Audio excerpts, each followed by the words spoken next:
Hello, hello, c'est Géo. Si je vous dis deux James Bond sortis la même année, ça vous parle? Non, je ne parle pas de l'année 1967. On est en 1983. Un remake de James Bond? Le grand retour de Sean Connery, 12 ans après sa dernière interprétation? Oui, je veux bien entendu parler de la bande originale grandiloquente de Jamais plus jamais. Deuxième et dernier film ne faisant pas partie de la saga Eon, comme Casino Royale 67. C'est par ici que ça se passe.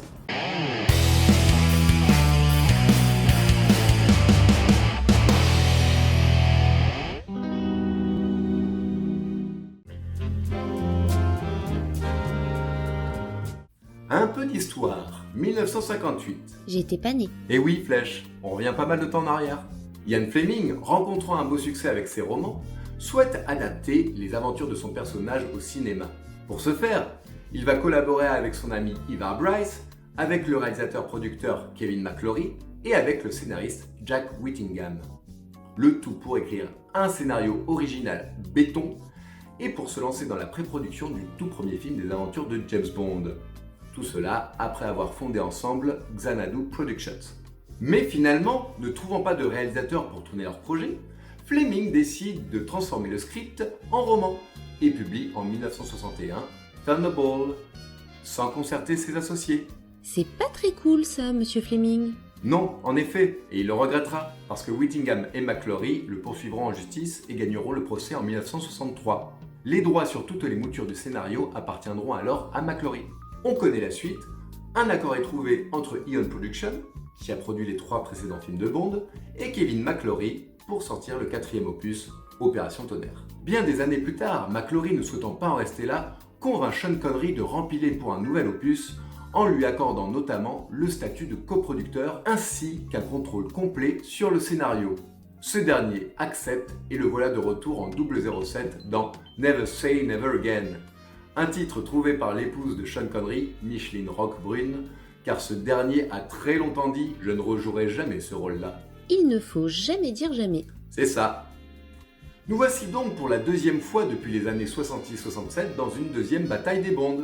C'est vrai, durant les années 82-83, les cinéphiles et fans de l'agent secret ont eu le bonheur de voir Roger Moore en Bond dans Octopussy et Sean Connery dans Jamais plus jamais.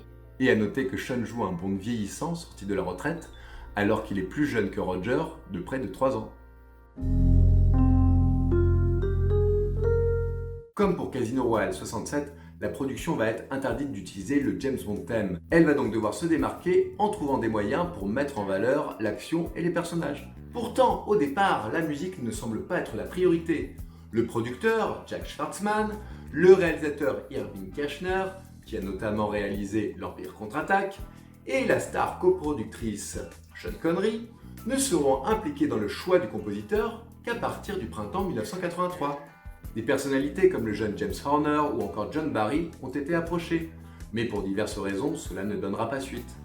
En juin 1983, le compositeur français Michel Legrand, oscarisé 2 fois, était sur Londres et finissait son travail sur le film Yentl, un de ses projets les plus complexes. Ce film, réalisé et produit par la star Barbara Streisand, permit au compositeur d'obtenir son 3e Oscar. Kershner et Streisand étant amis, cette dernière suggéra au réalisateur de prendre Michel Legrand comme compositeur pour son film de Bond. Cependant, Michel Legrand était complètement épuisé par son travail sur Yentl, et il s'était promis de prendre une période de congé. Sean Connery, avec qui il avait travaillé précédemment, l'appela personnellement et Legrand dira « Sa chaleur et son enthousiasme m'ont convaincu. Et je me suis dit qu'ajouter un Bond à ma filmographie était une chose à côté de laquelle je ne pouvais pas passer. »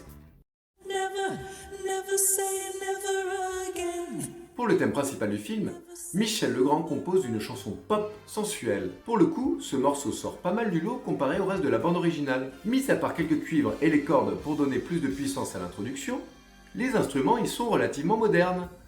Plusieurs guitares, sèches, clean ou avec saturation, une basse langoureuse, un piano, des percussions et une batterie soft, jouée à la caisse claire en cross-stick, et le jeu sur la cymbale charlée peu ouvert. On retrouvera les cordes sur le pré-refrain et le refrain, mais en fond, joué de façon plus légère. Les paroles écrites par Marilyn et Alan Bergman racontent le point de vue d'une femme. Et ça c'est bien. Oui, une femme assez sûre d'elle, qui est tentée de tout plaquer pour cet homme implacable.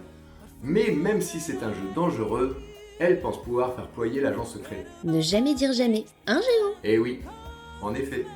Côté interprétation, Schwartzman avait annoncé à Michel Legrand qu'il avait réussi à obtenir Bonnie Tyler. Cette dernière était numéro 1 au Royaume-Uni avec son titre Total Eclipse of the Heart. Turn around! Oula! Ah oui quand même. Elle était enchantée de faire une chanson pour un James Bond, mais après avoir écouté la chanson, elle fut très déçue et refusa de l'interpréter. Il n'y avait rien que l'on puisse faire avec cette chanson, je ne l'aimais vraiment pas. Marilyn et Alan Bergman suggérèrent alors la chanteuse Lani Hall, qui accepta la proposition. Lani Hall qui au passage était mariée avec le trompettiste Herb Alpert. Qui a interprété le thème principal du film Casino Royale en 1967. Et bah voilà, tu suis, c'est bien. Fait amusant, Herb Alpert qui produisit la chanson fut très inspiré et il décida de poser sa trompette en solo sur l'instrumental, alors que personne ne lui avait demandé de jouer. Ce dernier dira, c'était leur choix d'utiliser ce passage ou non. Le morceau fut utilisé à la fin du film. Bien conscient de l'empreinte de John Barry sur les films de l'Air Connery, Michel Legrand n'avait aucune intention de s'en approcher. Il chercha même à prendre de la distance et à jouer, avec une certaine ironie, sur le côté vieillissant du personnage et de son interprète. Et en effet, la distinction avec le reste de la saga est assez nette. C'est une bande originale extrêmement variée. Même si la base est très fortement inspirée jazz, on peut y retrouver aussi bien des thèmes puissants et dramatiques pour les scènes d'action, mais aussi des thèmes nostalgiques et plus légers, ainsi que plusieurs pièces décalées amusantes, comme par exemple The Big Bang Death of Jack Petaki. Tout au long du film, les morceaux sont plus ou moins efficaces, mais on remarquera quand même une certaine lourdeur dans l'orchestration. Ce que l'on peut noter aussi, c'est que beaucoup de morceaux ont été écrits pour chaque scène, et finalement, beaucoup de scènes du film sont sans musique. On verra plus tard pourquoi.